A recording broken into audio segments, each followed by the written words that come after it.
deuxième plat, et justement on va rester dans le giron de Big N, de la firme de Kyoto, puisque des joueurs ont réussi à mettre la main sur une espèce d'artefact vidéoludique d'importance. Regardez, bam, on zoome.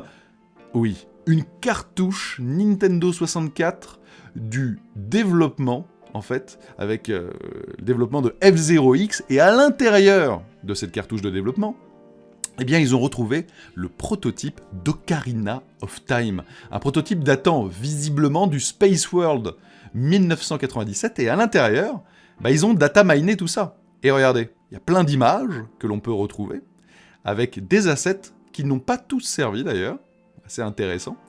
On voit qu'il y a des zones, des lieux qui ont été abandonnés, mais il y a aussi ceci, à savoir une carte d'Hyrule qui ne ressemble pas véritablement à celle du jeu final, sorti en 1998. On voit que la forêt était visiblement bien plus grande à cette époque, la plaine était assez différente, le ranch long, il a l'air d'être glissé, mais pas du tout au même endroit, bref, c'est toujours fascinant, je trouve, des décennies plus tard, on parle de plus de 20 ans là, de retrouver des éléments de développement, et vous pouvez aller farfouiller, etc. Il y a même des vidéos maintenant sur YouTube, etc., qui montrent, parce qu'ils ont réussi à compiler les données et à les faire tourner. C'est assez fascinant. Alors, en vérité, c'est pas super intéressant à regarder, parce que les portes ne s'ouvrent pas, etc.